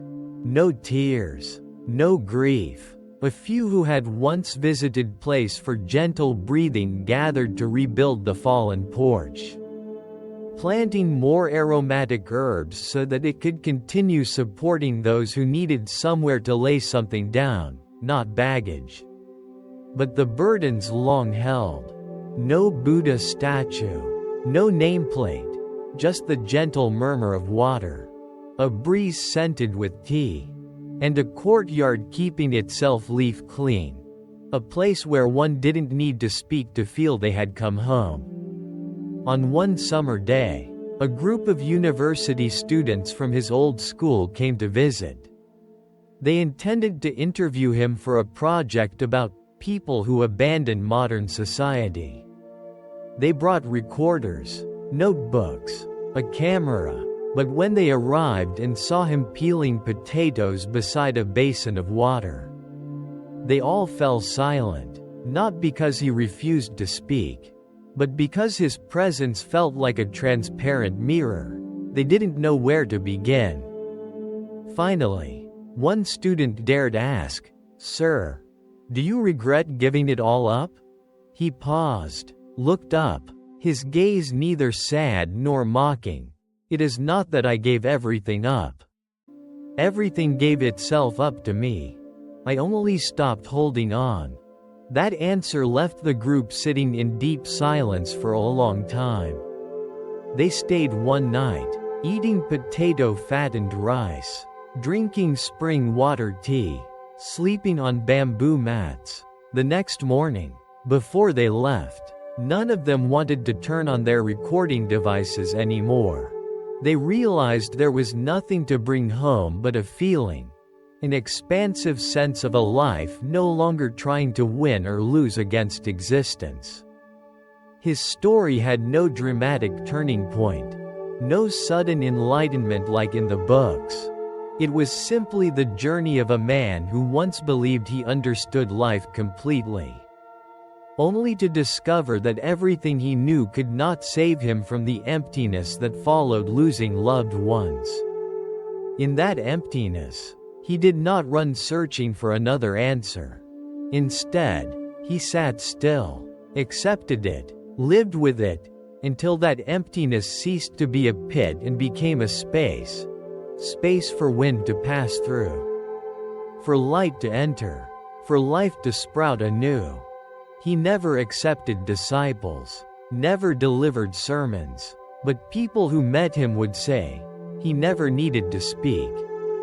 Yet I learned something.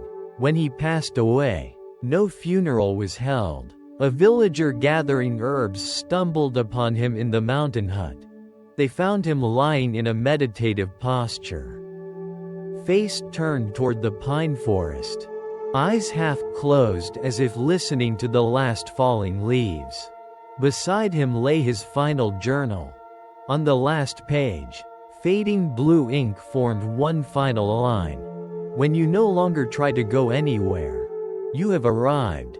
The villager did not disturb anything. He simply carried the journal down the mountain and left the hut exactly as it was, preserved as a place for the wind. Later, some visitors came, not to mourn, but to sit quietly as he once had. No one spoke words, yet everyone understood. Some choose to leave the world not because they are tired, but because they have seen enough, traveled to the edge of their dreams, and returned to the simplest thing, to live, without reason. Over time, the memory of the man who lived on that hill gradually faded from the world's attention, but the hut where he lived became a quiet legend among those who arrived at the right moment. There is no sign pointing to the hut, no written record of his name in books. Yet those who visited, who sat under the ancient pine in that place, touched a truth that cannot be described, like mist on fingertips. You cannot hold it, but you know it was there. Some say they did not find him with logic, but by being guided by a vague inner calling, called by a heart too weary of chasing reputation, seeking a place where one need not become anyone at all. In a time where everything is measured by achievement and speed, exists a place that measures nothing. It does not demand to be better or to know more. All it asks is to sit, breathe, and be still, like a nameless flower blooming in the hidden forest. After he died, a young man quietly came to live again in that old hut. No one knew his name, only that he had once been a psychology student who dropped out after suffering deep depression. He came not to practice, not to continue anything. He only felt that here his breath was easier, nights sleep deeper, and his heart no longer flared in anguish at thoughts of the future. He repaired the hut's roof, kept the old stools and table, steamed water with a wood fire, and every morning sat quietly as the old man once had. No one bestowed a title on him, but locals referred to him as the keeper of the flame, because on nights when one passed the mountain foot, one could still see the faint oil lamp light, like a small heart quietly illuminating a silent place. Sometimes visitors would come, sit on the porch, and share life stories in silence. He spoke little, only poured tea, then looked into their eyes with full presence, as if witnessing each crack not to heal but to be witnessed together. The strange thing was, staying just a few days in that atmosphere made people relax. Not forced to release, but like a last leaf in autumn that falls of its own accord when the breeze is gentle enough. One elderly writer who visited later wrote in his journal, "I don't know why, but in that place there is no teaching, yet it leads you to strip off layers of defense, definitions, aspirations, until you return to sitting by the fire as a child, with no need to understand anything, yet feeling complete." Although the hut had no official guardian, it endured across many years like a pine branch clinging to a rock, not grand, not expansive, but resilient through wind and frost. Those who came and left carried not philosophy or doctrine, but a slower pace of living, a gentler gaze for themselves, an inner void large enough for wind to pass through unobstructed. That place was not called a hermitage or a retreat. It needed no name, because what it gave people wasn't a structure, but an experience. The experience of being present with oneself, without needing to do anything at all. Someone once wrote, "If the world is a stormy sea, that little hut is a stone that does not sink, not because it is powerful, but because it does not compete with the waves. It simply exists, silent, for those worn down to lean on for a while before continuing their journey." The man never left a will or disciples, but the silence he lived became an invisible stream in the hearts of those who passed by, flowing endlessly without name. Like an underground spring nourishing flowers no one planted. If you ask what his greatest lesson was, perhaps only this line remains. Freedom does not come from gaining something, but from the moment we no longer fear losing anything. Far to the south, where rice fields stretch to the horizon and dusk always paints the water red, lies a small temple called Tin Nguyen, hidden among ancient bamboo and tall areca palms. The temple is modest, uncelebrated. There are no grand ceremonies, no gilded statues, no ornate pillars. People arrive in cool late afternoons, not to seek blessings, but to find a moment of peace between rustling bamboo and the sudden chime of a small wind bell. Madame Nun T, the abbess, is over 70, petite, her hair cropped short and gray. She smiles gently like sunlight through leaves. No one knows why she stayed behind that mountain for 30 years without leaving. Yet anyone who spent even a moment speaking with her felt their spirit lighten, as though releasing a burden they'd carried unknowingly for too long. Once, a middle-aged man came to the monastery. His face was weathered, and his eyes were heavy, as if carrying a courtroom in his heart that had never closed. He used to be the director of a major law firm, seasoned in all kinds of disputes, navigating life with logic and gain. But after his only son took his own life due to depression, everything inside him collapsed, leaving nothing to hold on to. He began to question justice and the true value of all the victories and defeats he had pursued throughout his life.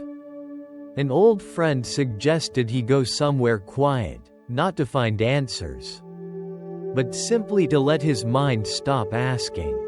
So, he came to Tin Nguyen Monastery. No announcement, no clear purpose, just a small backpack and a heart still smoldering like ash not yet cooled. The nun welcomed him with a warm cup of voi tea and did not ask a single question.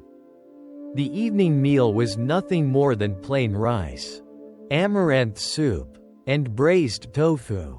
And yet, he finished everything, perhaps because he was too hungry, or maybe because it had been so long since he tasted something so simple. After dinner, they sat under the Bodhi tree, saying nothing. It was not until night fully fell that he quietly asked, "Why is it that kind, decent people suffer the most? Is the Dharma just as unfair as life?" The nun remained silent for a long time, then gently replied, "Kindness does not mean you will not suffer. But kind people can suffer without passing on that suffering to others." That sentence was like a door opening after years of him pacing the same hallway of rage and helplessness. He nodded, and for the first time in months, a single tear quietly fell from the eyes hardened by countless legal battles. From that day on, He stayed at the monastery for a while, not to become a monk, and not to run away, but simply to live like someone learning how to breathe again. Every morning, he woke early to sweep the yard. At noon, he helped cook. In the afternoon, he gathered firewood. At night, he read sutras, even though he barely understood the old Sino-Vietnamese words. In each movement, he slowly realized that life does not need to be explained, just deeply, fully lived in each moment. And if that was the case, then even washing dishes or picking vegetables could become a form of meditation. One afternoon, as he was watering the water spinach behind the monastery, he noticed he was smiling, not because he was happy, but because he no longer felt the need to struggle to understand or control anything. Just like the water flowing from his can, as long as it went the right way, it could bring green back to what was once dry and barren. The day he left the monastery, the nun gave him just one reminder. Whenever you feel your heart beginning to argue with itself, remember that you once knew how to breathe without needing a reason. That sentence followed him back to urban life, not as some lofty teaching, but more like a faint scent, only noticeable when the heart is still enough to sense it. He did not return to his old profession. Instead, he began offering free soft skills classes to young people with troubled pasts. He did not preach about morals or urge anyone to change. He simply shared the things he once did not understand, and slowly relearned, like how an expert learns to listen without interrupting. Those who attended his classes never saw a man who had collapsed, but rather someone who had walked through destruction and chosen to rebuild, not from fame, but from sincerity and humility. Tin Nguyen Monastery still quietly stands there. Not crowded, not famous, but everyone who has stopped by knows one thing for sure. In a world spinning with endless goals, there exists a place that teaches people to return to the simplest thing, living one full breath at a time before moving on to the next. His story, like a small river, does not roar, but weaves its way through parched lands, gently soothing the souls still wandering in search of direction after losses they have yet to name. When stories come to a close, there are no applause, no need for praise, only a warm stillness inside, like a lake without ripples after a long, stormy day. Perhaps you have not yet found all the answers to the aches inside your heart. But if something just now softened your chest, if an image, a word, or even a silence in this video made you feel a little lighter, then maybe this journey has already started to mean something. Thank you for staying until the very last moment. That, to me, is a priceless gift. If you wish to keep walking on the path of stillness, mindfulness, and healing, please leave behind a small trace, a subscription to the Silent Soul Garden channel. Like placing a single leaf into a stream, simply to say, I was here once. Wishing you a peaceful night, a kind dream, and a morning where your soul feels like a drop of early dew, clear, gentle, and unburdened. Until the next story, when you truly need it.